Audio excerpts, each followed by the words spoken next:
Hi అండి. Welcome to Rupalavanya Swaralahari channel. ఈరోజు మీకోసం ఇంకో షార్ట్ అండ్ స్వీట్ స్టోరీతో వచ్చేసాను. ఇంకా కథలోకి వెళ్ళిపోదామా? అమ్మా కోమలి, నా మాట వినమ్మా. ఈ టైంలో నువ్వు ఏమైనా అల్లరి చేస్తే నాన్నగారి పరువు ఏం కావాలి చెప్పు? అమ్మ ప్లీజ్.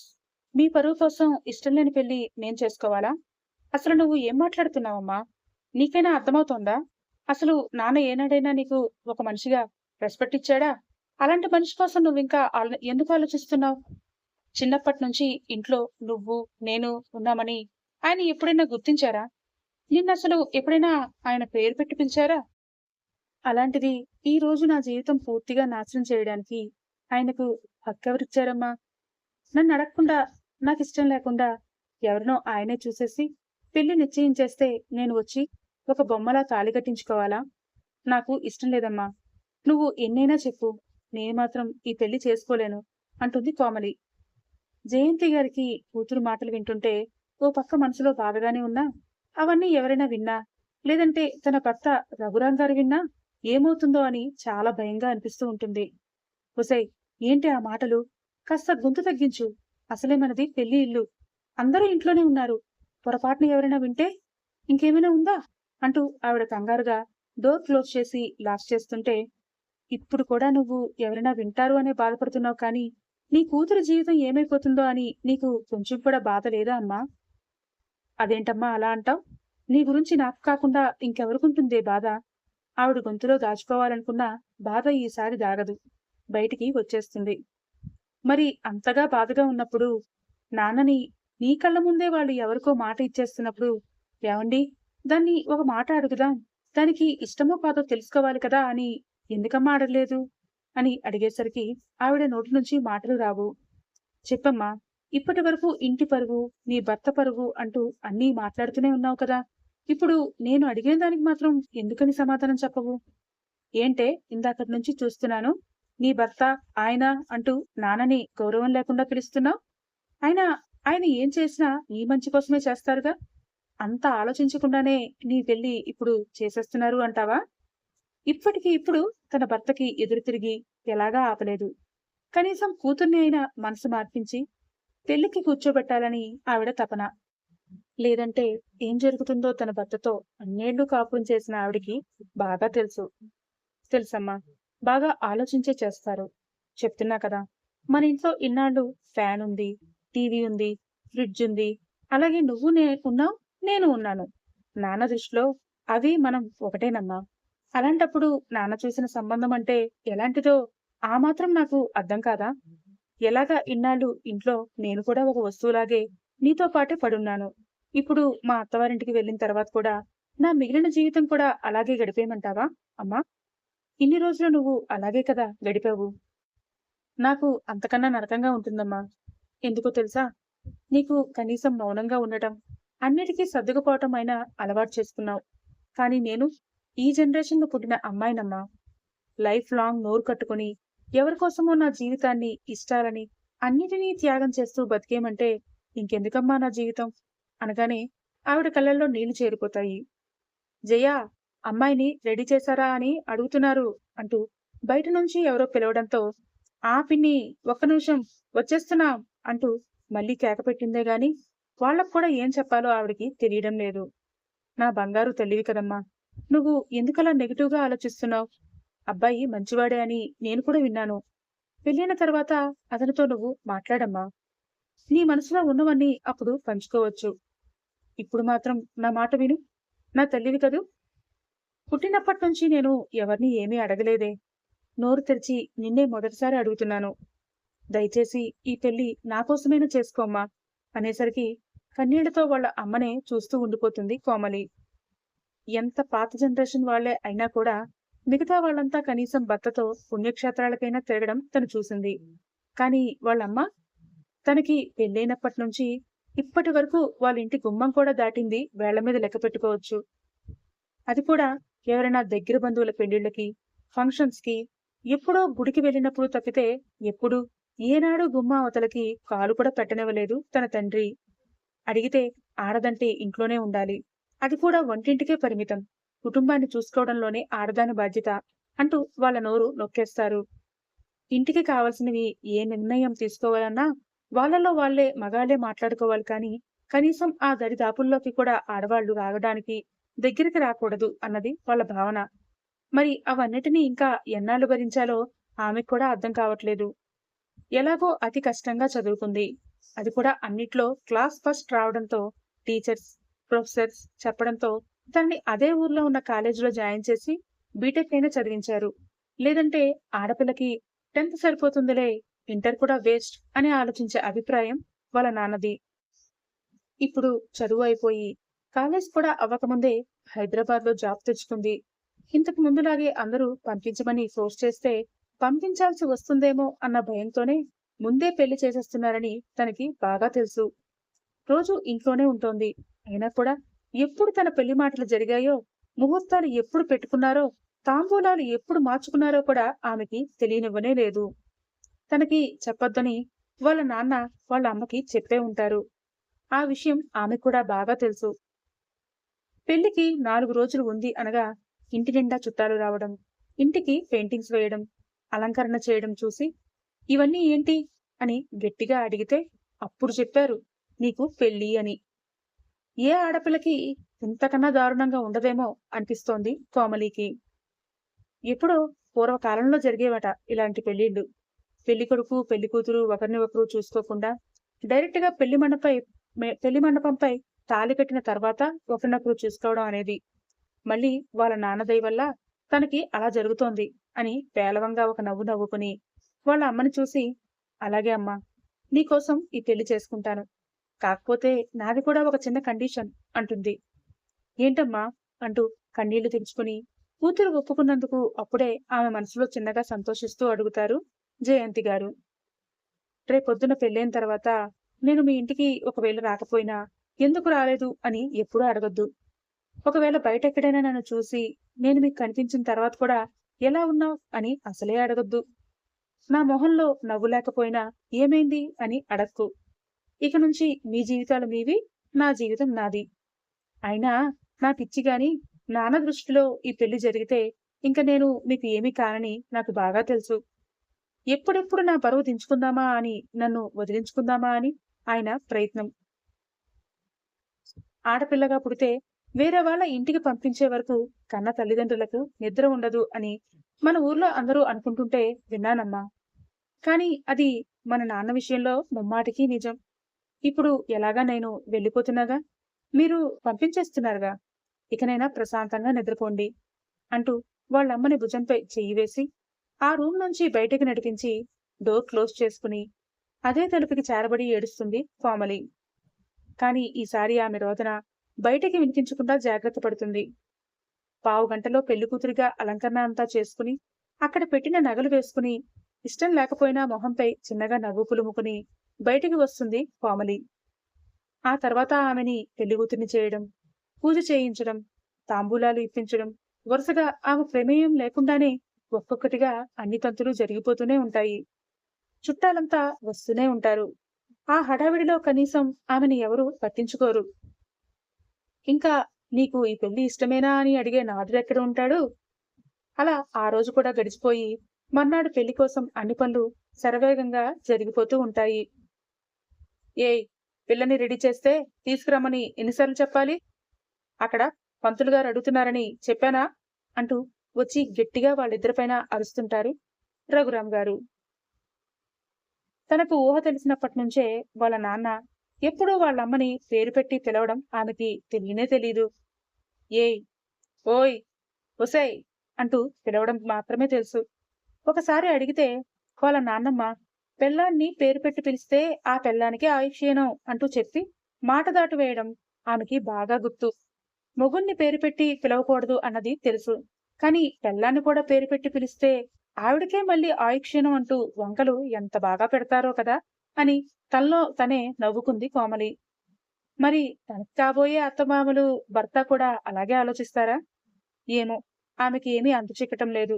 భారం అంతా ఆ దేవుడిపైనే వేసి గట్టిగా కళ్ళు మూసుకుని వాళ్ళ అమ్మ నడిపిస్తుంటే మెల్లిగా పెండ్లి మండపం వైపు పైకి చేరుకుంది కోమలి. వాళ్ళ నాన్న అడ్డుతెరక అవతల ఉన్న కూర్చున్న పెళ్లికొడుకు కాళ్ళు కడిగి కన్యాదానం చేస్తున్నప్పుడు ఆయన మొహంలో కనిపిస్తున్న సంతోషం కోమలికి వాళ్ళ నాన్నలో ఇంతకు ముందు ఎప్పుడూ కనిపించనే లేదు. తను క్లాస్ ఫస్ట్ వచ్చినా, కాలేజీ ఫస్ట్ వచ్చినా కూడా ఎప్పుడూ అంత సంతోషించలేదు. అవునా, మంచిది అని కనీసం తన పేపర్స్ కానీ, మార్క్స్ కానీ చూడకుండానే పంపించేసేవారు. కానీ ఇప్పుడు పెళ్లి చేసి ఆమెని అత్తవారింటికి పంపిస్తుంటే మాత్రమే ఆ ఆనందం. అదంతా చూస్తుంటే ఆమెకి కన్నీళ్లు ఆగడం లేదు. తనని కన్న తండ్రే కదా! కానీ ఎందుకు ఆమెని అంత తొందరగా వదిలించుకోవాలని ఆరాటం? పుట్టినప్పటి నుంచి ఏనాడూ ప్రేమగా దగ్గరికి తీసుకోలేదు. గుండెలపైకి ఎత్తుకోనూ లేదు. అలాంటి ఆయనపై ఇంకా నమ్మకం పెంచుకొని, ఆశలు పెంచుకోవడం కూడా ఆమెకి ఇష్టం లేదు. అందుకే వాళ్ళ నుంచి దూరంగా వెళ్ళిపోవడమే మంచిది అనిపిస్తూ ఉంటుంది కోమలికి. చూస్తుండగానే జీలకర్ర బెల్లంతో పాటు మూడుముళ్ల ఘట్టం, తలంబ్రాలు అంటూ అన్నీ ఒక్కొక్కటిగా జరిగిపోతాయి. అంత జరుగుతున్నా ఆమె దించిన తల ఎత్తనే లేదు. కనీసం తన పక్కన కూర్చున్న పెళ్లికొడుకుని, మెడలో తాళి కట్టిన తర్వాత తనదైన భర్తని కూడా కళ్ళారా చూసుకోలేదు. తలంబ్రాలు పోస్తున్నప్పుడు కూడా కళ్ళని కిందకే దించింది. ఫోటోగ్రాఫర్ మాటకి అతని వైపు పిలిచి ఫోటోకి పోజ్ అడుగుతున్నప్పుడు కూడా ఫోటో వైపు మాత్రమే చూస్తుంది కానీ పక్కకి తిరిగి చూడనే లేదు కోమలి. ఆమె మొహంలో భూతద్దం వేసి వెతికినా కూడా ఎక్కడా ఏ కోసాన సంతోషం అనేది కనిపించట్లేదు. అయినా కూడా చూస్తున్న వాళ్ళంతా నవ్వుతూ సంతోషంగా తమ పైన అక్షింతలు జల్లి నవ్వుతున్నారే కాని ఎందుకు ఆమె మొహంలో నవ్వులేదు అని ఆలోచన ఎవరికి రావటమే లేదు. అవన్నీ ఒక ఎత్తు అయితే అప్పుడే పక్క నుంచి ఎవరివో మాటలు వినిపించాయి కోమలికి. అబ్బా రఘురాం గారు, మీ అమ్మాయిని చూసారా? ఎంత పద్ధతి సంస్కారం గల అమ్మాయో. ఎంతైనా రఘురాం గారి పెంపకం అండి. అందుకే దించిన తల కనీసం పైకి కూడా ఎత్తట్లేదు. ఎంత అనుకోగల పిల్ల. ఈ రోజుల్లో అమ్మాయిల్ని చూస్తున్నాం కదా, పెళ్లి అనగానే మేకప్లని, ఫొటోస్, వీడియోస్ అని పిచ్చి పిచ్చి వేషాలన్నీ వేస్తున్నారు. ఇంకా చీరలు నగలు అంటూ పిచ్చి వాళ్ళలా వాటికే లక్షలు లక్షలు పోసి కుమ్మరిస్తున్నారు. ఒకరోజు జరిగే పెళ్లికి అవన్నీ ఎందుకు అన్న ఆలోచన కూడా ఉండదు. అలాంటి వాళ్ళందరికీ అసలు మీ అమ్మాయిని చూపించాలి. మీరు చాలా గొప్పవారండి అని రఘురాం గారిని పొగడటం ఆమె చెవిలో పడుతూ ఉంటాయి. బహుశా తన చిన్నప్పటి నుంచి వాళ్ళ నాన్న ఈ మాటలు వినడానికే తప్పించిపోయారేమో అనిపిస్తుంది కోమలికి. ఆడపిల్ల పెళ్లిలో చేసే పనులు, తనకు నచ్చిన చీరలు, నగలు కొనుక్కోవడంలో కూడా స్వాతంత్రం లేకుండా ఒకే ఒకసారి తన జీవితంలో తెలిసి జరుగుతున్న శుభకార్యానికి కూడా అన్ని ఎంచుతున్నారు అనేసరికి అతని మనస్తత్వం ఎలాంటిదో అని కోమలి మనసులోనే చిన్నగా నవ్వుకుని నిట్టూర్పు విడుస్తుంది. అలాంటి సమాజంలో అలాంటి సమాజంలోనా తను ఉన్నది అని అనుకుంటేనే ఆమెకి విరక్తిగా అనిపిస్తూ ఉంటుంది. అప్పగింతలు జరుగుతూ ఉంటాయి. జయంతి గారు వచ్చి కోమలిని పట్టుకుని గట్టిగా ఏడుస్తూ ఉంటారు. కాని విచిత్రంగా ఎందుకో కోమలి కళ్ళల్లో ఒక్క చుక్క కన్నీరు కూడా రావటం లేదు. రఘురాం గారు అన్నేళ్లు పెంచి పెద్ద చేసిన కన్న కూతురు ఇప్పుడు వాళ్ళకి దూరంగా వెళ్లిపోతున్నా గంభీరంగా భుజంపై ఉన్న కండువాని సర్దుకుంటున్నారే తప్ప కనీసం కూతురు దగ్గరికి కూడా వెళ్లటం లేదు. ఇంక కోమలి, ఆమె చూపు ఎటువైపు ఉందో, ఏం ఆలోచిస్తోందో కూడా ఆమెకే తెలీదు. గాలి ఎటువేస్తే అటు వెళ్లే నావలాగా తన జీవితం కూడా అలాగే వెళ్లిపోతున్నట్టు ఆమెకే అనిపిస్తూ ఉంటుంది. పెళ్లికి నిన్ను ఇష్టం లేకుండా కూర్చోబెట్టా అని మనసులో పెట్టుకోకు. నీ జీవితం, నీ సంతోషం అన్నీ నీ చేతుల్లోనే ఉంటాయి. అందరూ మీ నాన్నలాగా ఉంటారని అపోహపడకు. ఏమో, నీ భర్త నీ మనసులో ఏముందో తెలుసుకుని నీకు నచ్చినట్టు నడుచుకుంటాడేమో. నా మాట విని అబ్బాయితో ఒకసారి మాట్లాడి చూడు. తప్పకుండా మీకు మంచి జరుగుతుంది అంటూ చివరలో చెప్పి కష్టంగా కళ్ళనీళ్లు తుడుచుకుని కూతుర్ని కారులో కూర్చోబెడుతుంది కోమలి. కనీసం వెనక్కి తిరిగి చూడకుండా కూర్చుని విండో క్లోజ్ చేసుకుంటుంది కోమలి. కూతురు పడుతున్న బాధ, మనోవేదన అంతా ఆ కన్నతల్లికి అర్థమవుతున్నా ఏమీ చేయలేని నిస్సహాయత. కొంగుని నోటి దగ్గర పెట్టుకుని లోపల ఏడుస్తూ మౌనంగా మళ్లీ తన భర్త వెంటే నడుస్తూ లోపలికి వెళ్లిపోతుంది. ఇంకా ఇక్కడ కోమలి తన పక్కన తన భర్త ఉన్నాడు, ఆమెకి పెళ్ళయింది అన్న విషయాలు కూడా ఆమెకి పట్టడం లేదు. ఏవేవో ఆలోచనలు ఆమె బుర్రని తొలిచేస్తుంటే పెళ్లి అన్నప్పటి నుంచి ఉన్న కంగారుతో నిద్ర పట్టక ఇప్పుడు తెలియకుండానే నిద్ర పట్టేస్తుంది. మళ్ళీ కార్ ఆగితే గాని ఆమెకి తెలివి రాదు. అమ్మా కోమలి, ఇల్లు వచ్చేసిందమ్మా, లోపలికి రా అంటూ ఎవరో ఒక ఆవిడ ఆమె భుజం తట్టి కార్ డోర్ ఓపెన్ చేసి పిలుస్తుంటే ఉడికిపడి లేచి కూర్చుని చిన్నగా సర్దుకుంటూ కిందకి దిగి ఇంటి వైపుకు నడుస్తుంది. వైజాగ్లోనే ఒద్దికగా ఉన్న ఇండివిజువల్ హౌస్. చుట్టూ ప్రహారీ గోడ, మొక్కలు వేసుకోవడానికి కాస్తంత జాగా, వాటిలో కాస్త పూల మొక్కలు, కూరగాయ మొక్కలు కనిపిస్తుంటే వాటినే చూస్తూ ఇంట్లోకి అడుగు పెడుతుంది. అప్పుడు కూడా తన పక్కనే ఒక వ్యక్తి నడుస్తున్నాడు అని తెలుస్తూ ఉంటుంది కానీ, ఎందుకో అతని మొహం చూడాలని కూడా అనిపించదు కోమలికి. వాళ్ళ కోసం అక్కడ చాలా మంది ఎదురు చూస్తూ ఉంటారు. "రండమ్మా, గృహప్రవేశానికి మళ్ళీ అయిపోతే కష్టం. మంచి ముహూర్తంలోనే నువ్వు ఇంటి లోపలికి కాలు పెడితే బావుంటుంది" అంటూ ఒక ఆవిడ డార్క్ పింక్ కలర్ పట్టుచీర కట్టుకుని, జుట్టు అంతా ముడిపెట్టుకుని, ఆ ముడికి చుట్టూ పువ్వులు చుట్టి చాలా అందంగా కనిపిస్తూ చెప్తుంటే, బహుశా ఎందుకో ఆవిడ తన అత్తగారేమో అనిపిస్తుంది కోమలికి. ప్రధానంకి, అలాగే పెళ్లిపీటలపై కూడా ఆమెకి బట్టలు పెట్టినప్పుడు కొద్దిగా ఆ మొహాన్ని చూసినట్టు గుర్తొస్తూ ఉంటుంది కోమలికి. అప్పుడు అలా వాళ్ళందరినీ చూసినా కూడా ఎందుకో వాళ్ళల్లో ఎవరు ఎవరు తనకి ఏమవుతారో అన్న తెలుసుకోవాలన్న ఇంట్రెస్ట్ లేక పెద్దగా ఆసక్తి చూపించలేదు. కానీ ఇప్పుడు తెలుసుకోవాల్సిన టైం వచ్చేసింది. అందుకే చూసి చిన్నగా నవ్వుతుంటే ముందుకే అడుగులు వేస్తుంది. అబ్బబ్బా! అలా ఎలా ఇంట్లోకి కోడల్ని తీసుకెళ్ళిపోతావు వరలక్ష్మి? ముందు నీ కొడుకు కోడళ్ళతో పేర్లు చెప్పించు. అప్పుడే గృహప్రవేశం అంటూ పక్కనే ఎవరో చెప్పడంతో చిన్నగా నవ్వి, మీ ఇద్దరి పేర్లు చెప్పుకొని లోపలికి రండమ్మా అన్నారు ఆవిడ. పెళ్లి కుదిరింది అని ఆమెకు తెలిసిందే 4 రోజుల కిందట. కనీసం శుభలేఖలో కూడా అతని పేరు చూడలేదు. అతని మొహం కూడా చూడలేదు. ఇంకా అతని పేరు మాత్రం ఎలా తెలుస్తుంది? అందుకే ఒక్కసారిగా గుండె వేగం పెరిగిపోతుంది. ఆ విషయాన్ని వాళ్ళకి తను ఇప్పుడు చెప్పలేదు కదా! అమ్మా! ఇప్పుడవన్నీ అవసరమా? అంటూ గంభీరంగా ఒక గొంతు వినిపిస్తుంది. ఎందుకో ఆ వాయిస్ కి ఆమె ఒళ్ళు కొద్దిగా ఉలిక్కిపడితే కళ్ళని కొద్దిగా కింద నుంచి పక్కకి తిప్పి చూస్తుంది. 6 అడుగుల పొడుగు ఉండి, పట్టుపంచ, మెడలో తన కొంగుముడితో వేసిన కండువా మాత్రమే వేసుకుని తన భర్త కనిపిస్తాడు. కానీ ఎందుకో అప్పుడు కూడా అతని మొహం చూడాలి అంటే బెరుకుగా, బిడియంగా అనిపిస్తూ ఉంటుంది కోమలికి. ఏంటిరా? అప్పుడే మీ ఆవిడ తరపున వకాల్తా పుచ్చుకుంటున్నావా? అదేం కుదరదు. పేర్లు చెప్పే లోపలికి రావాలి. పోనీ అమ్మాయికి సిగ్గు అనుకుంటే ముందు నువ్వే చెప్పరా? అంటూ చుట్టాల్లోనే ఒక ఆవిడ అనటంతో కోమలికి కాస్త ఊరటగా అనిపిస్తుంది. అంటే ముందు అతను వాళ్ళ పేర్లు చెప్తే అతని పేరు కూడా తెలుస్తుంది కదా అందుకు. దాంతో సరే నువ్వే చెప్పరా అంటూ వాళ్ళమ్మ కూడా అనటంతో అతను చిన్నగా నవ్వుతూ నేను మా ఆవిడ కోమలి వచ్చాం అంటూ మళ్ళీ కోమలిని డేంజర్‌లోకి నెట్టేస్తాడు. దేవుడా! ఇప్పుడెలా? అని మళ్ళీ కోమలి కంగారు పడుతుంటే, అలా కుదరదు బాబూ! పూర్తి పేర్లు చెప్పాలి అంటూ ఒక ఆవిడ మళ్ళీ కోమలి నెత్తిన పాలు పోసినట్లు చేస్తారు. నేను వినయ్, అలాగే మా ఆవిడ కోమలి. ఇద్దరం మా ఇంటికి వచ్చాము. మేము ఇంట్లోకి రావచ్చా? అని అతను అడగ్గానే వినయ్ అన్న పేరు దగ్గరే ఆమె మనసు ఆగిపోతుంది.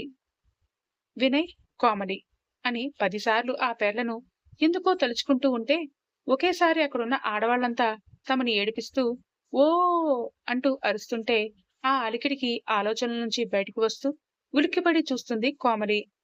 ఇప్పుడు నువ్వు చెప్పమ్మా, లేటవుతోంది అంటూ చాలా ముద్దుగా, రిక్వెస్ట్‌గా అంటారు తన అత్తగారు. దాంతో కోమలి కంగారుగానే నేను కోమలి, మా వారు వినయ్ వచ్చాం అంటుంది చాలా మృదువైన గొంతుతో. అబ్బో! మీ కోడలు చాలా సుకుమారి గొంతు. ఏంటి మరి ఇంత మెల్లిగా ఉంది? ఏ వదినా నీ దగ్గర ఆడుతుందంటావా? అసలే నీ గొంతు పెద్దది కదా! అంటూ ఎవరో చమత్కారంగా అనటంతో మళ్ళీ కోమలి గుండెల్లో అలజడి రేగుతుంది. అంటే తన అత్తగారు అంతటి గయ్యాలా అని భయపడుతుంటే, ఆపవే! నువ్వు అన్నీ అలాంటి మాటలే. నాకు కూతుళ్ళు లేరు అని ఆ ముచ్చట నా కోడలతో తీర్చుకోపోతుంటే నువ్వు మొదట్లోనే మమ్మల్ని వేరు చేయకు అంటూ కసిరి ఆవిడ వీళ్ళిద్దరినీ గృహప్రవేశం చేయమని చెప్తారు. ముందుకు పడుతున్న చీర కుచ్చులని పైకెత్తుకుని వినయ్‌తో పాటు ఒకేసారి కుడికాలిని అత్తవారింట్లో పెడుతుంది కోమలి. అందరి సంతోషాల నడుమ ఆ ఇంట్లో దేవుడి గదిలో దీపం వెలిగించి కోడలిగా స్థానాన్ని పంచుకుంటుంది. నాన్నా నువ్వు పైకెళ్ళు. దా అమ్మా నువ్వు అంటూ ఆమె చేతిని పట్టుకుని వాళ్ళ అత్తగారు చుట్టాలందర్నీ దాటించుకుని ఒక గదిలోకి తీసుకెళ్తారు. వాళ్ళ వెనకే ఇంకొక అమ్మాయి కూడా వస్తుంటే ఏమీ మాట్లాడకుండా అలాగే తలదించుకుని వాళ్ళ వెనకే వెళ్తూ ఉంటుంది కోమలి. పెళ్లిలో చాలా అలసిపోయి ఉంటావు. ఇవన్నీ తీసేయమ్మా, బరువుగా ఉంటాయి. కృష్ణ, నువ్వు ఆ పూల జడ కూడా అమ్మాయికి తీసేసి మంచిగా జడవెయ్యి.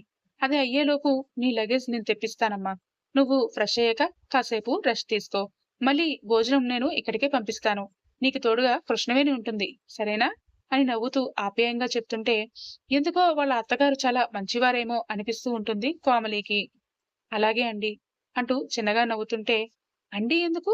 అత్తయ్య అని పిలువమ్మా అంటూ ఆమె చెంపని పట్టి ప్రేమగా చెప్పి అక్కడ్నుంచి వెళ్ళిపోతారు ఆవిడ. హాయ్ వదినా, నా పేరు కృష్ణవేణి. అందరూ నన్ను కృష్ణ అని పిలుస్తారు. నేను వినయ్ అన్నయ్య వాళ్ళ చిన్నాన్న కూతుర్ని. మేము ఇక్కడ ఉండం. హైదరాబాద్‌లో ఉంటాం. నువ్వు కూడా మాతోనే వచ్చేస్తావుగా? అనగానే తనకు ఏమీ అర్థం కాక ఆ అమ్మాయినే చూస్తుంది కోమలి. అదేంటి అలా చూస్తున్నావు? నీకేమీ తెలీదా? అని అడగగానే అసలు దానికి ఏం తెలుసని, వాళ్ళ అమ్మ నాన్న ఆమెతో ఏం చెప్తారని పేలవంగా నవ్వుతుంది. ఆ నవ్వుకి కృష్ణవేణికి అర్థం తెలియక ఏమైంది వదినా? అని అడుగుతుంది. ఏం లేదు. నువ్వు చెప్పు. మేము హైదరాబాద్‌లో ఉంటామా? అని అడిగితే, అవును వదినా. అన్నయ్యకి మరి హైదరాబాద్‌లోనే కదా జాబ్. మీరు ఇంకో వారం రోజుల్లో హైదరాబాద్ వచ్చేస్తారుగా? మేము ముందే వెళ్లి మీకోసం ఇంటిని చూస్తాంలే. నువ్వు కంగారు పడకు. రా, ఇప్పుడు నీ పూల జడ తీసేస్తాను. లేదంటే పెద్దమ్మ చెప్పినట్టు తలనొప్పి వచ్చేస్తుంది నీకు అంటూ కోమలిని వెనకగా కూర్చోబెట్టి ఆమె పూల జడ అంతా తీసి మళ్ళీ మంచిగా జడవేస్తుంది కృష్ణవేణి. అబ్బా! నీ జడ భలే ఉంది వదినా! చాలా ఒత్తుగా, నల్లగా, నాగుపాములా ఇంత పొడుగ్గా ఉంది. నీ తలకి ఏం రాస్తావ్? ఆ మాటలకి కోమలి నవ్వుతూ, నేను ఆయిల్ రాసుకుంటాను కదా! ఆ ఆయిల్‌లో ముందే కొద్దిగా కరివేపాకు, మెంతులు వేసి మరగపెడతాను. దాన్ని ఒక సీసాలోకి తీసుకుంటా. అలాగే తలస్నానం చేసే ముందు రోజు రాత్రి ఆ ఆయిల్‌ని కొద్దిగా మసాజ్ చేసుకుంటాను. రోజు చక్కగా చిక్కులు తీసుకుని జడ వేసుకుంటాను. అంతే. ఇంకేం లేదు అనగానే, అవునా! నిజమే. నేనింట్లో ఉంటే అసలు జడ వేసుకోను. ఎప్పుడూ ముడి చుట్టి క్లిప్ పెట్టేస్తాను. బహుశా అదే నా జుట్టు రాలిపోతోందేమో! అందుకే. నేను కూడా ఈసారి నుంచి అదే ట్రై చేయాలి. కానీ నీ జడ మాత్రం సూపర్ తెలుసా? అంటూ కాసేపటి వరకు కోమలి జడ పట్టుకుని ఎంతో ఇష్టంగా చూస్తూ ఉంటుంది కృష్ణవేణి. ఈలోపు ఎవరో కృష్ణవేణి అంటూ బ్యాగ్ తెచ్చి ఇవ్వడంతో అది ఓపెన్ చేసి ఇంకో చీర తీస్తుంటే, చీర ఎందుకు వదినా? ఇంకా నువ్వు ఎలాగో ఈ రూమ్ నుంచి బయటికి వెళ్ళావు కదా! డిన్నర్ కూడా పెద్దమ్మ ఇక్కడికే పంపించేస్తాను అంది.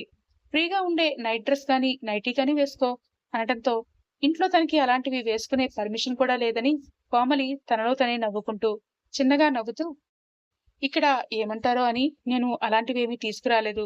పంజాబీ డ్రెస్ ఉంది. అవే వేసుకుంటాను అంటూ సింపుల్‌గా ఉండే డ్రెస్ తీసి అదే వేసుకుంటుంది కోమలి. వాళ్ళ అత్తగారు వాళ్ళిద్దరికీ అక్కడికే భోజనం పంపించడంతో ఇద్దరూ తినేసి అదే రూమ్‌లో ఆ నైట్‌కి కృష్ణవేణితో పడుకుంటుంది కోమలి. అలా వరుసగా 3 రోజులు చిన్న చిన్న వ్రతాలతోటి వాళ్ళ కులదైవం అంటూ కొన్ని మొక్కులు తీర్చుకోవడానికి రోజులు గడిచిపోతే, చుట్టాలంతా వెళ్ళాక వీళ్ళ కార్యానికి మళ్ళీ పుట్టింటికి పంపించాలని అనుకుంటారు అత్తవారు. కానీ ఇన్ని రోజుల్లో వినయ్ తనకి ఎదురుపడడు. కేవలం పూజ చేసినప్పుడు మాత్రమే వచ్చి తన పక్కన కూర్చుని మళ్ళీ వెళ్ళిపోతూ ఉంటాడు. కానీ మధ్యలో ఒక్కసారి కూడా ఆమెతో మాట్లాడటానికి కూడా ప్రయత్నించడు. అదంతా కోమలికి తెలుస్తూనే ఉంటుంది. కానీ అతను ఎలా ఉంటాడో తెలియకపోయినా, తనతో ఆమె అత్తగారు మాత్రం ఎలా ఉంటుందో కోమలికి బాగానే అర్థమవుతుంది. ఆవిడ చాలా మంచిది. ఎక్కువ రిస్ట్రిక్షన్స్ లాంటివి ఏవీ పెట్టరు. కాస్త ఫ్రీగానే ఉంటున్నారు.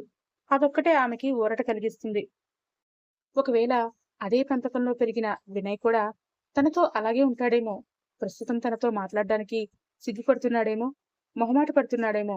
వాళ్ళిద్దరూ ఉన్నప్పుడు మాట్లాడతాడేమో అనుకుంటూ ఆమె మనసులో కొత్త ఆశలు చిగురిస్తాయి. ఈరోజు మీ ఇద్దరూ మీ పుట్టింటికి వెళ్ళండమ్మా.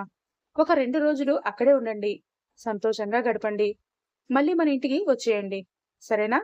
జాగ్రత్త అంటూ కారులో ఎక్కేటప్పుడు చెప్తూ ఉంటారు తన అత్తగారు. అన్నిటికీ మౌనంగా చిన్నగా నవ్వి తల ఊపుతుందే గాని దేనికి సమాధానం కూడా చెప్పదు కోమలి. వాళ్ళతో ఇంకా పూర్తిగా కలిసిపోలేకపోతోందని ఆవిడ కూడా అర్థం చేసుకుని నెక్స్ట్ వచ్చేసరికి ఎలాగా చుట్టాలంతా వెళ్ళిపోయి ఇల్లంతా ఖాళీగా ఉంటే కోమలిని కూర్చోబెట్టి మాట్లాడి ఆమెకి దగ్గర అవ్వాలన్నది ఆవిడ అభిప్రాయం. వినయ్, కోమలి ప్రయాణం మళ్ళీ వాళ్ళ ఊరికి మొదలవుతుంది. కోమలి వాళ్ళది వైజాగ్‌కి దగ్గరలోనే ఉన్న ఊరు. మరీ అంత పల్లెటూరు కాదు. అలా అని సిటీ కూడా కాదు. దారిలో కూడా వాళ్ళిద్దరూ ఏమీ మాట్లాడుకోరు. అరగంటలో వాళ్ళ ప్రయాణం కంప్లీట్ అయ్యి వాళ్ళ ఊరికి వస్తుంటే అక్కడ్నుంచి ఆమె వెళ్లి కేవలం 4 రోజులే అయినా కూడా ఎందుకో మళ్ళీ ఆమె ఊరిని చూస్తుంటే గుండెల్లో చిన్నగా బాధగా అనిపిస్తుంది. పుట్టినప్పటినుంచి అదే ఊర్లో పెరిగింది కోమలి. ఎప్పుడూ ఆ ఊరు దాటి వెళ్ళడం పెద్దగా ఆమెకి అలవాటు లేనే లేదు. చదువు కోసం కూడా బయటికి వెళ్ళకపోవడంతో తనకున్న జ్ఞాపకాలన్నీ ఆ ఊరితోనే ముడిపడి ఉండిపోయాయి. అందుకే వాళ్ళ ఊర్లో ఉన్న రాములవారి గుడి, తను చదువుకున్న చిన్ననాటి స్కూల్, హై స్కూల్, కాలేజ్, రోజు వెళ్లే పాలకేంద్రం ఒక్కొక్కటిగా దాటి వెళ్తుంటే వాటిని మళ్ళీ ఎప్పుడు చూస్తుందో అని బెంగగా విండోలోంచి తొంగి చూస్తూ ఉంటే అదంతా వినయ్ కూడా కనిపెడుతూనే ఉంటాడు. కార్ తన ఇంటి ముందు ఆగగానే మెల్లిగా కార్ దిగుతుంది కోమలి. బయటే వాళ్ళ కోసం ఎదురు చూస్తూ ఉంటారు కోమలి వాళ్ళ అమ్మ, నాన్న. నవ్వుతూ రిసీవ్ చేసుకుని, బాగున్నారా అల్లుడు గారు? బాగున్నావా అమ్మా? అంటూ అప్పుడు కూడా మర్యాద కోసం ముందు అల్లుడిని పలకరించాకే తనని పలకరిస్తుంది వాళ్ళమ్మ. ఇంకా వాళ్ళ నాన్న అయితే అసలు కూతురు వైపు చూడడం కూడా గగనమే కదా. బాగున్నామత్తయ్య అంటూ మళ్ళీ వినయ్ గొంతు వినిపించగానే చిన్నగా నవ్వుతూ లోపలికి వెళ్తుంది కోమలి. కానీ వాళ్ళ అమ్మకి కూడా సమాధానం ఇవ్వదు. ఇద్దరికీ దిష్టి తీశాక లోపలికి మొదటిసారి అడుగు పెడుతున్నారు కాబట్టి ఇక్కడ కూడా కుడికాలు పెట్టి లోపలికి రమ్మని చెప్తారు. చుట్టుపక్కల వాళ్ళు, కోమలి ఫ్రెండ్స్ ఇద్దరు ముగ్గురు కూడా ఆమెను పలకరించడానికి వస్తారు. వాళ్ళందరూ కోమలి చుట్టూ చేరిపోతే ఆమె కళ్ళల్లో వాళ్ళందరినీ చూడగానే నీళ్లు చేరుతాయి. వాళ్ళ అమ్మా నాన్నల్ని చూసినప్పుడు అంతగా బాధపడిన ఆమె వాళ్ళ ఫ్రెండ్స్ ని చూసినప్పుడు బాధపడుతుంటే ఆమె మనస్థితి అర్థం చేసుకోవడానికి ప్రయత్నిస్తూ ఉంటాడు వినయ్. 10 నిమిషాలు మాట్లాడాక మళ్ళీ వాళ్ళంతా వెళ్ళిపోతారు. కోమలి అంటూ కిచెన్ నుంచి పిలుస్తారు వాళ్ళమ్మ. వస్తున్నా అంటూ కిచెన్ లోకి అలవాటుగా వెళ్తుంది. కోమలి, అబ్బాయి టీ తాగుతారా లేదంటే కాఫీ తాగుతారా అని అడిగితే, ఏమో అమ్మా, నాకు తెలీదు అంటూ సమాధానం చెబుతుంది కోమలి. వాళ్ళమ్మ వింతగా చూస్తూ, అదేంటే ఇంకా తెలుసుకోలేదా అంటూ అడిగితే సైలెంట్ గా ఉండిపోతుంది. కానీ తన దగ్గర ఆన్సర్ లేదు. ఏం చేస్తున్నావో ఏంటో, అక్కడికి వెళ్ళి మా పరువు తీయాలని చూస్తున్నావా అంటూ కసిరి మళ్ళీ హాల్లోకి ఆవిడే వచ్చి, అల్లుడు గారు, కాఫీ తాగుతారా టీ తాగుతారా మీరు అంటూ నవ్వుతూ అడుగుతుంది జయంతి. కాఫీ తాగుతానత్తయ్య అంటూ చెప్పగానే అలాగే అంటూ తన భర్తకి కూడా కాఫీ చేసి 2 కప్స్ ఒక ప్లేట్లో పెట్టి వాళ్ళకి ఇవ్వమంటూ ఆ ప్లేట్ ని కోమలి చేతిలోనే పెడతారు వాళ్ళమ్మ. అది పట్టుకుని వెళ్ళి వాళ్ళిద్దరికీ అందిస్తుంది కోమలి. అలా ఇస్తుంటే ఎందుకో ఆమెకి అతని దగ్గరికి వెళ్తుంటేనే ప్రతిసారి గుండెదడ తిరిగిపోతూ ఉంటుంది. అప్పుడు కూడా అతన్ని చూడదు. వాళ్ళ నాన్న వైపు కూడా చూడకుండా మళ్ళీ అలాగే కిచెన్లోకి వెళ్ళిపోతే మధ్యాహ్నం వంటలోకి వాళ్ళ అమ్మకి సహాయం చేస్తూ ఉండిపోతుంది.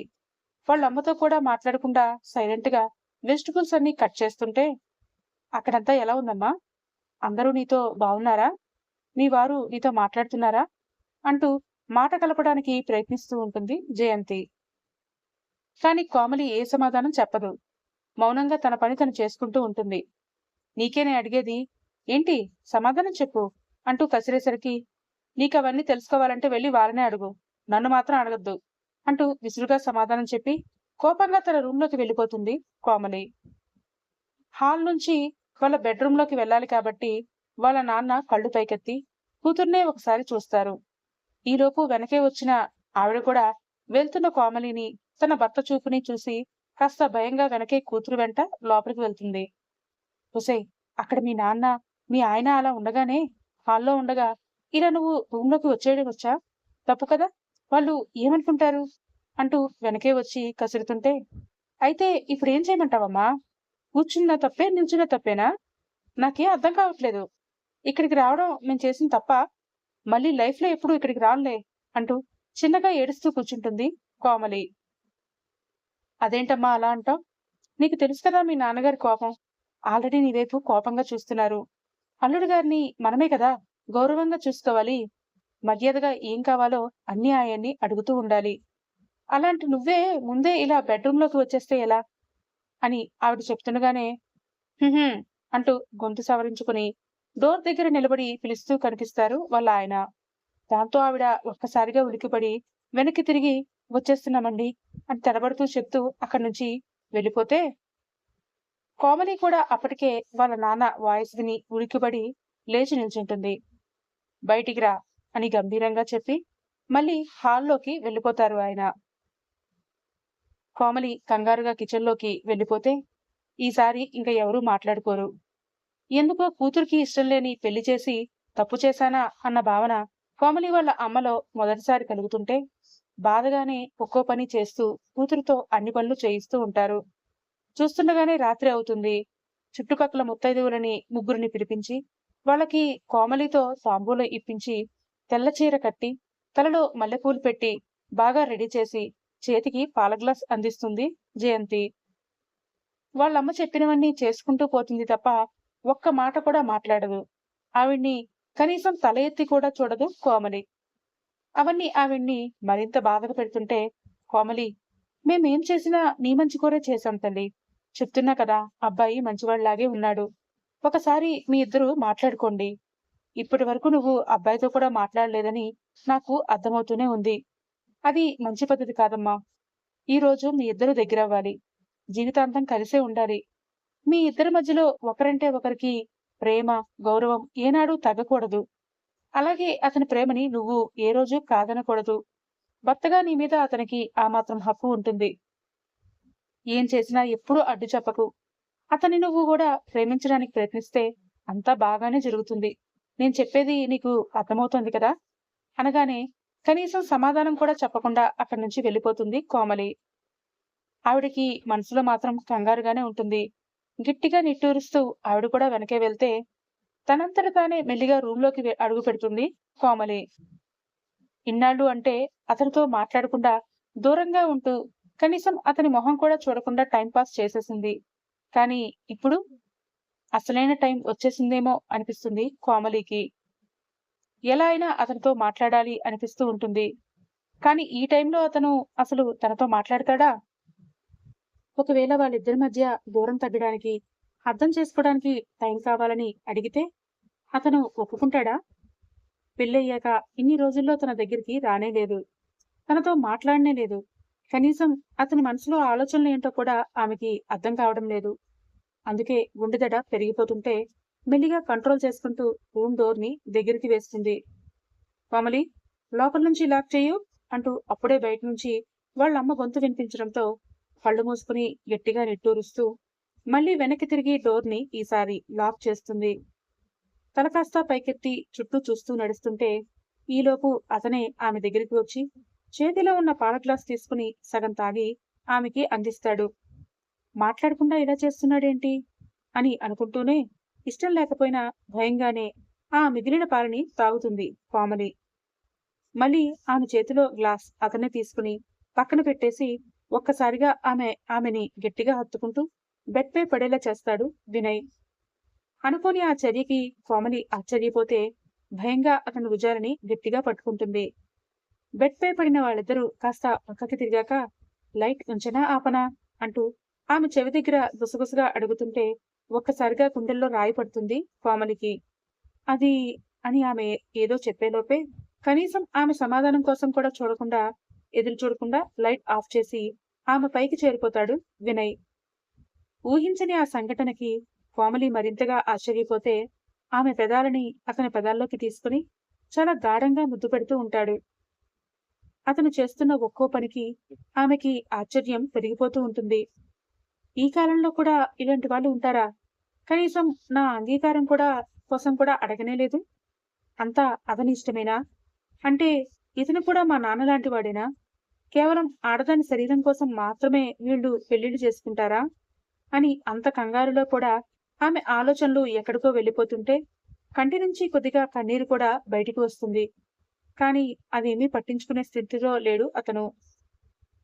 అతని పెదాలు ఆమె పెదాలను ముద్దాడి ఆ తర్వాత అతని నాలుకని ఆమె నాలుకతో పెనవేసి పంటిగాట్లు కూడా పెడుతూ ఆమెని ఇంకా గట్టిగా అతని వైపు అదుముకుంటూ ఉంటాడు. తనకి ఊపిరి కూడా ఆడనట్టే అనిపిస్తుంది కోమలికి. అతన్ని దూరం జరపాలని భుజం మీద చేతులు వేసి వెనక్కి జరుపుతుంటే కాసేపు ముందే వాళ్ళమ్మ తనతో భర్తగా అతని ప్రేమను చూపిస్తాడు. నువ్వు దూరం పెట్టకూడదు, ఏం చేసినా అడ్డు చెప్పకూడదు, సర్దుకుపోతూ తిరిగి నీ ప్రేమని కూడా అందించాలి, జాగ్రత్త అని చెప్పడం గుర్తొచ్చి అతన్ని వెనక్కి తీయకుండా ఆగిపోతుంది కోమలి. ఇంకా అతనిలో కోరిక అప్పటికే పెరిగిపోయి ఉండడంతో ఆమె మెడవంపులోకి చేరి అతని మీసం, గెడ్డం ఆమెకి రాపిడి చేస్తూ ఆమెలో కూడా వేడిని పెంచడానికి ప్రయత్నిస్తూ ఉంటాడు.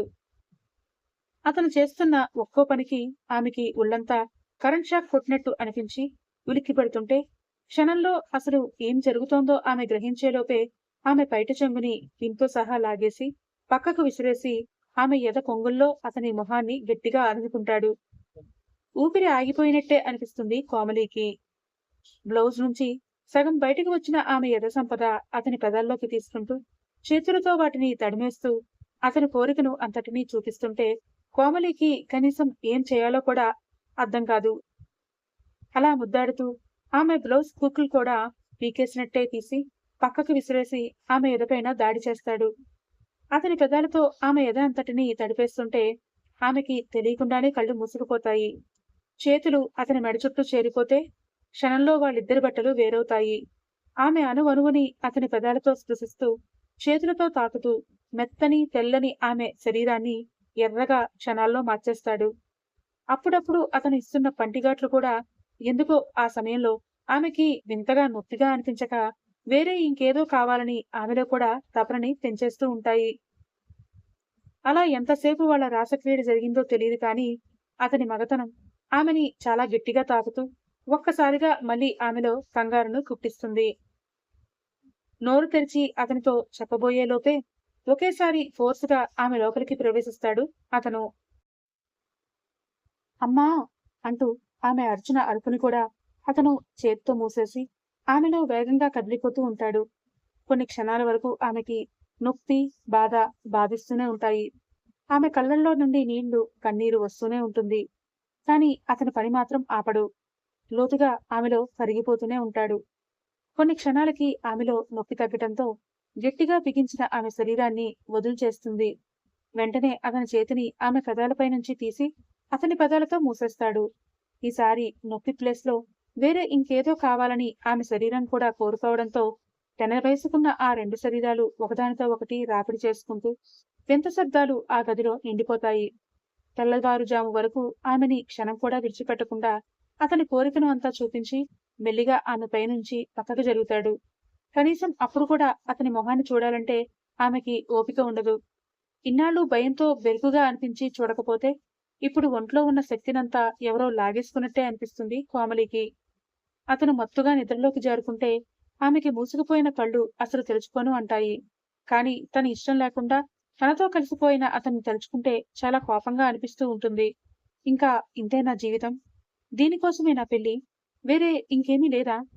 మనసు విప్పి మాట్లాడలేని అతనితో జీవితాంతం ఇలాగే గడపాలా అంటూ ఆమె మనసులో బాధ ఎక్కువయ్యి మళ్లీ కన్నీళ్లు బయటకు వచ్చేస్తూ ఉంటాయి. అలా కాసేపు ఏడుస్తుందో లేదో బయట నుంచి వాళ్ళమ్మ తలుపు కొట్టడం మొదలు పెడుతుంది. ఉలిక్కిపడి బెడ్షీట్ ని ఒంటికి చుట్టుకుని పక్కకు చూస్తుంది. వెనక్కి తిరిగి గాఢ నిద్రలో పడుకున్న అతను కనిపించగానే కంగారుగా ఆమె చేరు చుట్టుకుని ఆ బెడ్షీట్ అతనికి కప్పి ఆ చీకట్లోనే తనని తాను ఒళ్లంతా సర్దుకుని కష్టంగా అనిపిస్తున్నా మెల్లిగా నడుచుకుంటూ వెళ్లి తలుపు తీస్తుంది. 4 అయిపోయిందమ్మా, కొంచెం ఈ రోజు కెందలాడే లేవాలి రా అంటూ కూతురు చేతిని పట్టుకుని బయటికి తీసుకెళ్లిపోతుంది జయంతి. ఆమె శరీరంపై అక్కడక్కడా కనిపిస్తున్న పంటిగాట్లు, కమిలిన శరీరం, కందిన బుగ్గలు చూసి చిన్నగా నవ్వుతూ నిట్టూర్చి తనే దగ్గరుండి కూతురికి స్నానం చేయిస్తుంది. ఎప్పుడూ మీ ఇద్దరూ ఇలా సంతోషంగా ఒకటిగానే ఉండాలి. మీ ఇద్దరి మధ్య దూరం రానివ్వకు. అది వేరే వాళ్ళు మీ మధ్యలోకి రావడానికి నువ్వే ఛాన్స్ ఇచ్చినట్టు అవుతుంది. అసలే అబ్బాయి హైదరాబాద్ లో ఉంటాడు. నువ్వు కూడా అక్కడే ఉండాలి. అంతేగాని అత్తవారు ఉండమన్నా ఇక్కడ ఎక్కువ రోజులు ఉండకు అంటూ కూతురికి ఏవేవో చెప్తూనే అన్ని పనులు చేస్తుంటే తన పొడుగాటి జడని సాంబ్రాణి పొగవేసి ఎప్పటిలాగే ఆరబెట్టుకుని జడ వేసుకుని కొత్త చీర కట్టుకుని వాళ్ళమ్మ ఇచ్చిన కాఫీ పట్టుకుని మళ్ళీ గదిలోకి వెళ్తుంది. కాని అప్పటికే అతను లేచి రెడీ అయ్యి ఆమె ముందుకు వస్తూ కనిపిస్తాడు. ఒక్కసారిగా డాష్ ఇవ్వబోతున్న అతన్ని ఒక్క అడుగులో ఆగిపోయి భయంగా తలెత్తి చూస్తుంది. తెల్లగా గుండ్రంగా ఉన్న మొహం, చిన్న కళ్ళు, సూదిగా ఉన్న ముక్కు, ఒత్తైన కనుబొమ్మలు, మీసం కూడా చాలా ఒత్తుగా ఉండి పెదాలు మాత్రం డార్క్ పింక్ కలర్ లో మెరుస్తున్నాయి. పెళ్లి కోసమని క్లీన్ షేవ్ చేయడంతో చాలా అందంగా కనిపిస్తాడు వినయ్. పెళ్లి అయిన అన్ని రోజులకి, అది కూడా వాళ్ళ మొదటి రాత్రి కూడా జరిగిపోయాక కాని తన భర్తను చూసుకునే అమ్మాయి ఉంటే తానే ఉంటుందేమో అనిపిస్తుంది కోమలికి. అందుకే కొన్ని క్షణాలు అతన్ని అలా చూస్తూ ఉండిపోతే అతను మాత్రం ఆమె చేతిలో కాఫీ తీసుకుని చిన్నగా నవ్వుతూ పక్కకు వెళ్ళిపోతాడు. అతని నవ్వుని చూడడం కూడా అదే మొదటిసారి కోమలికి. బాగున్నాడుగా అని మనసులోనే అనుకుంటూ తిరిగి మళ్ళీ వాళ్ళ అమ్మ దగ్గరికి వెళ్ళిపోతుంది. అక్కడ ఉన్న 2 రోజులు ఎలా గడిచాయో ఆమెకి తెలియకపోయినా అత్తవారింటికి వెళ్లేసరికి మాత్రం అందరూ మళ్ళీ ఆమెని ప్రేమగా, అభిమానంగా పలకరిస్తారు. పగలంతా తనతో మాట్లాడకపోయినా రాత్రి అయ్యేసరికి మాత్రం ఏదో ఇద్దరి మధ్య విడదీయలేని బంధం ఉందా అన్నట్టు రాగానే దగ్గరికి తీసుకుని అతని కోరిక మొత్తం ఆమెపై చూపిస్తూ ఉంటాడు. కానీ ఎందుకో ఆమె మనస్సు దానికి ఇష్టపడదు. కేవలం దానికోసం మాత్రమేనా పెళ్లి చేసుకునేది అనేది ఆమె అభిప్రాయం. సరదాగా కాసేపు మాట్లాడి బయటికి తీసుకెళ్లి ఆమె మనసులో ఏముందో కనుక్కోవాలని అతనికి అనిపించదా? అదే ఆలోచనతో ఇంకో 2 రోజులు గడిపేస్తే హైదరాబాద్‌కి ఇద్దరూ ట్రైన్‌లో చేరుకుంటారు. అక్కడికి వెళ్ళేసరికి వినయ్, వాళ్ళ పిన్ని వాళ్ళ ఫ్యామిలీ ఒక ఇంటిని చూసి అన్నీ సర్ది హారతిచ్చి వీళ్ళిద్దరిని ఇంట్లోకి ఆహ్వానిస్తారు. ఒకరోజు ఉండి వాళ్ళంతా వెళ్ళిపోగా మర్నాటి నుంచి కేవలం వినయ్, కోమలి మాత్రమే ఉంటారు. ఇంట్లోకి ఏం కావాలన్నా అడిగి తీసుకొస్తాడు. ఆఫీస్‌కి వెళ్ళడం, మళ్ళీ రావడం. అంతే తప్పితే ఆమెతో మాటలు కలపాలని, బయటికెక్కడికైనా తీసుకెళ్లాలని అస్సలు అడగని అతన్ని ఎలా అర్థం చేసుకోవాలో ఆమెకి అర్థం కాదు. అలా అని రాత్రిపూట కూడా ఆమెని ఎక్కువగా బాధించడు. అంతా ఆమెకి నచ్చినట్టే చాలా స్మూత్‌గా, ఇబ్బంది పెట్టకుండా ఆమెలో కలిసిపోతూ ఉంటాడు. మధ్య మధ్యలో ఇబ్బంది పెట్టినా, ఆ ఇబ్బంది కూడా ఎందుకో ఆమెకి చాలా నచ్చేస్తుంది. మెల్లిమెల్లిగా అతన్నే పూర్తిగా గమనిస్తూ ఉంటుంది కోమలి.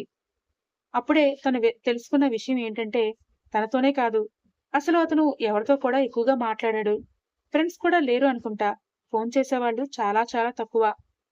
కేవలం తన అత్తగారు, మావగారు మాత్రమే ఫోన్ చేసేవారు. అది కూడా 2 నిమిషాలకు మించి ఎప్పుడూ మాట్లాడిందే లేదు. వాళ్ళ అమ్మ మాత్రం అతను ఆఫీస్‌కి వెళ్ళాక కాల్ చేసి, "ఎలా ఉంటున్నాడు నీతో? బాగుంటున్నాడా? మీ ఇద్దరు ఎలా ఉన్నారు? బానే ఉన్నారా?" అంటూ రోజూ అడుగుతుంటే, "మీ ఆయన కంటే పర్వాలేదులే" అంటూ ఒకే మాట చెప్పి కాల్ కట్ చేసేది కోమలి. కూతురికి ఇంకా ఆమె మీద కోపం పోలేదని అర్థం చేసుకుని, చిన్నగా నవ్వుకుంటూ తన కూతురు తనలా ఇక్కడ కష్టాలు పడట్లేదని అర్థం చేసుకుని, దానికి సంతృప్తిపడి సంతోషపడిపోయేది జయంతి. ఒకరోజు వాళ్ళ అత్తగారు ఫోన్ చేసి, "వినయ్ లేడా అమ్మా?" అని అడుగుతారు. "లేదు అత్తయ్య. ఆయన ఆఫీస్‌కి వెళ్లారు" అంటే, "అవునా? వాడికి ఉదయం నుంచి కాల్ చేస్తున్నా అమ్మా. స్విచ్ ఆఫ్ అనే వస్తోంది. అందుకే కాస్త కంగారుగా అనిపించింది. ఎప్పుడూ వాడి ఫోన్ని ఇంతసేపు స్విచ్ ఆఫ్ చేసి ఉంచడు. ఛార్జింగ్ అయిపోయింది అనుకుంటే ఆఫీస్‌లో ఎవరో ఒకరినడిగి పెట్టుకునేవాడు కదా! అందుకే నీకు కాల్ చేశాను. వాడు వచ్చాక రాగానే నాకు మళ్ళీ కాల్ చేసి మర్చిపోకుండా చెప్తావు కదా!" అంటూ అనేసరికి ఈసారి కోమలిలో కూడా కంగారు మొదలవుతుంది. "అలాగే అత్తయ్య" అంటూ కాల్ కట్ చేసిన ఆ క్షణం నుంచి అతను ఇంటికి ఎప్పుడు వస్తాడా అని ఎదురుచూస్తూనే ఉంటుంది.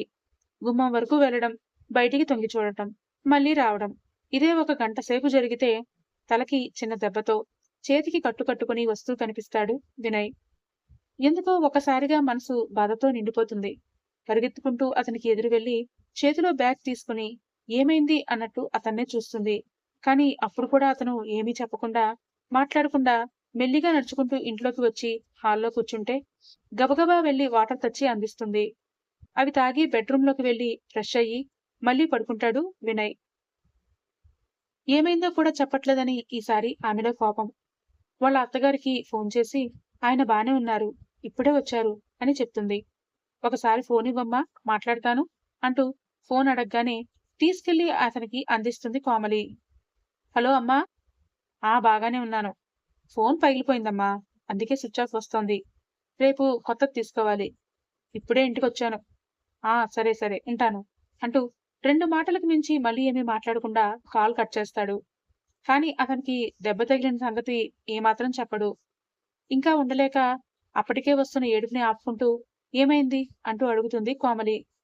ఈ కొన్ని రోజుల్లోనే అతన్ని మనసులో భర్తగా ముద్ర వేసుకుంది. తనతో మాట్లాడకపోవచ్చు, క్లోజ్‌గా ఉండకపోవచ్చు. కానీ ఎప్పుడూ తనని ఒక్క మాట కూడా మాట్లాడలేదు. భర్తగా అజమాయిషీ చెలాయించనే లేదు. వాళ్ళ నాన్నలా కట్టుబాట్లు పెట్టలేదు. అందుకే తెలియకుండానే అతన్ని తన వాడుగా అనుకుంటోంది. ఇప్పుడు అలా దెబ్బలతో చూసేసరికి ఆమె మనసు తెలియకుండానే బాధపడుతూ అడుగుతుంది. "ఉదయం ఆఫీస్‌కి వెళ్తుంటే చిన్న యాక్సిడెంట్. బైక్ వాడు వచ్చి నాకు డాష్ ఇచ్చాడు. దాంతో పక్కకి పడిపోయాను. చిన్న చిన్న దెబ్బలు తగిలాయి. ఆఫీస్‌కి కూడా వెళ్ళలేదు. హాస్పిటల్‌లోనే ఉన్నాను. ఫోన్ పగిలిపోయింది" అంటూ చెప్తూ ఉంటే అతనికి ఏమైనా జరిగి ఉంటే అన్న ఆలోచన రాగానే కోమలికి ఏడుపు ఇంకా ఆగదు. గట్టిగా ఏడ్చేస్తూ వెళ్లి అతన్ని హత్తుకుంటుంది. అతను కూడా ఆశ్చర్యపోతాడు. పెళ్ళైన అన్ని రోజుల్లో మొదటిసారి ఆమెగా వచ్చి అతన్ని హత్తుకోవడం. "అయ్యో! నాకేం కాలేదు కదా! దీనికే ఎందుకు ఇంతలా ఏడుస్తున్నావ్? చిన్న దెబ్బలు తగిలాయి. 2 రోజుల్లో తగ్గిపోతాయి. అమ్మ వాళ్ళకి ఇప్పుడే ఏం చెప్పొద్దు, కంగారు పడతారు అని అతను చెప్తుంటే, ఆమె మాత్రం బాధ తగ్గక వెక్కిళ్ళు పెడుతూ ఏడ్చేసి, అతని చెంపల్ని పట్టుకుని, మీకసలు బుద్ధుందా? వేరే వాళ్ళ ఫోన్‌తో అయినా నాకు ఫోన్ చేసి చెప్పాలి కదా! నేను వచ్చేదాన్ని కదా! అలా హాస్పిటల్‌లో ఒక్కరే ఉన్నారా? అంటూ అడుగుతుంటే, అతని మొహంలో చిన్న చిరునవ్వు. నేను ఇక్కడ ఏడుస్తూ ఇంతలా అరుస్తుంటే, మీకు నవ్వెందుకొస్తోంది? అంటూ అప్పుడే మళ్ళీ అతనిపై కోపాన్ని కూడా చూపిస్తుంటే, నీకేం తెలియట్లేదా? నువ్వు ఇదే నాతో ఫస్ట్ మాట్లాడటం. ఎప్పుడూ నేనే నిన్ను దగ్గరికి తీసుకోవడమే కానీ, నీకుగా నువ్వు ఎప్పుడైనా ఇంత దగ్గరగా వచ్చావా? నాతో అసలు మాట్లాడావా? అనగానే ఒక్కసారిగా ఆశ్చర్యంతో కళ్ళను పెద్దగా చేసి చూస్తూ ఉంటుంది కోమలి. నేనే కాదు, మీరు కూడా మాట్లాడలేదు. అసలు ఎప్పుడైనా నాతో మాట్లాడాలని ప్రయత్నించారా? కనీసం మాట కలిపారా? అంటూ అలకగా మొహాన్ని పక్కకు తిప్పేస్తుంటే, ఆమెని గట్టిగా హత్తుకుని అతని పెదాలతో ముద్దులు పెడతాడు. చిన్నప్పట్నుంచి ఎవరితో ఎక్కువగా కలిసిపోయే అలవాటు లేదు. కానీ నిన్ను ఫోటోలో మొదటిసారి చూడగానే నీ ప్రేమలో పడిపోయాను. కానీ అది ఎలా చూపించాలో తెలీదు. అందుకే మన మొదటి రాత్రి కోసం ఎంతగా ఎదురుచూశానో తెలుసా? నువ్వు అలా తెల్ల చీర కట్టుకుని, మల్లెపూలు పెట్టుకుని నా ముందుకొచ్చి నిల్చుంటే ఇంకా మాటలు వస్తాయా? నా కలల రాణి దేవకన్యలా వచ్చి కనిపిస్తుంటే ఆగలేక నా ప్రేమను మొత్తం నీపై చూపించేశాను. ఆ తర్వాతైనా మాట్లాడతావేమో అని ఎదురుచూస్తే కొంచెం కూడా మాట్లాడకుండా అలాగే ఉన్నావు. సరే ఎన్ని రోజులు నాతో మాట్లాడకుండా ఉంటావో అని నేను కూడా ఆ తర్వాత మాట్లాడలేదు అంటుంటే, అంటే కావాలనే మాట్లాడలేదా మీరు? అంటూ అతని భుజంపై ఒకటి కొడుతుంది. మళ్ళీ వెంటనే ఏం చేసిందో అర్థమై భయంతో గుండె అదిరిపోతూ అతని వైపు చూస్తే చిన్నగా నవ్వేసి, ఎందుకంత కంగారు?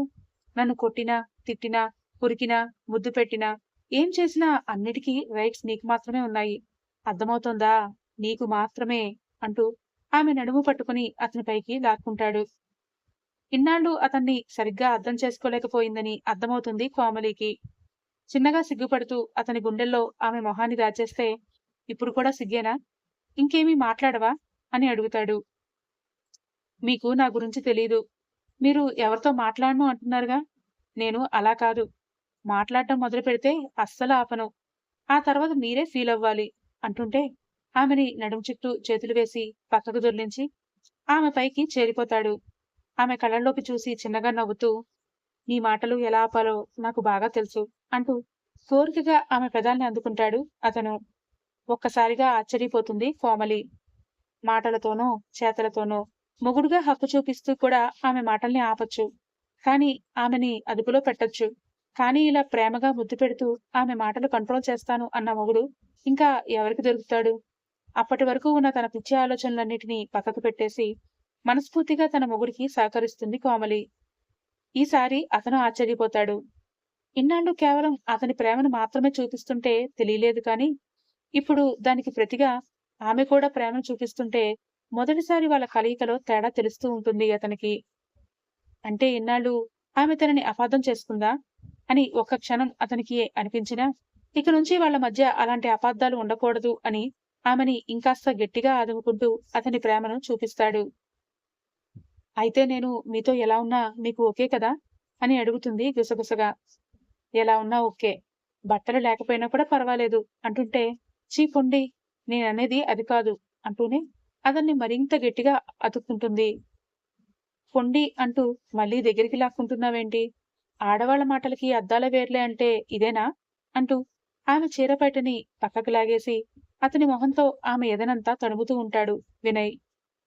ఇన్నాళ్ళు అతని మీద పూర్తి ఇష్టం చూపించలేక భర్తగా అతనికి సహకరిస్తూ ఉండిపోయిన ఆమె ఈనాడు ఆమె ప్రేమను కూడా చూపిస్తూ అతనిలో కలిసిపోవడం మొదలు పెడుతుంది.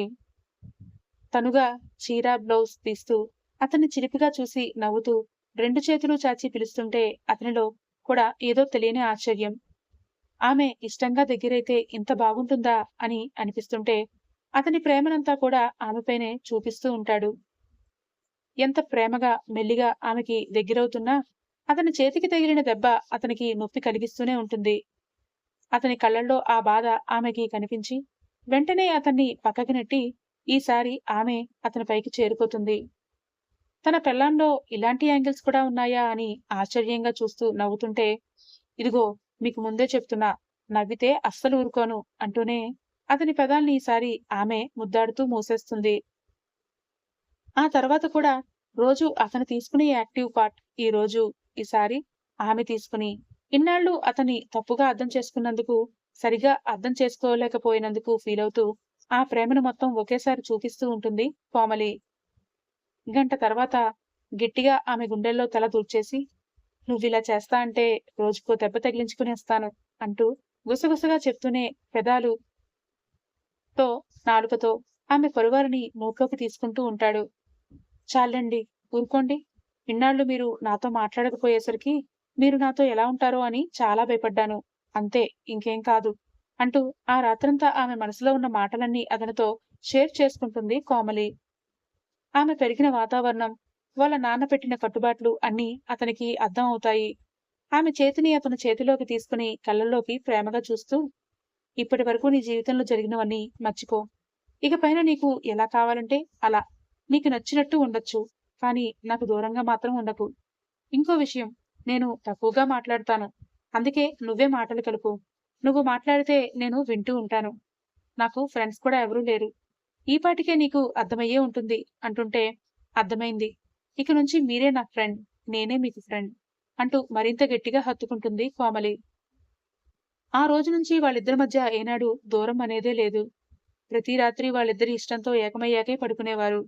అప్పటి వరకు బయట ప్రపంచంలో ఏమీ తెలియని ఆమె అతనితో ఫ్రీగా అన్నీ షేర్ చేసుకుంటూ తన కోరికలన్నీ చెప్తుంది.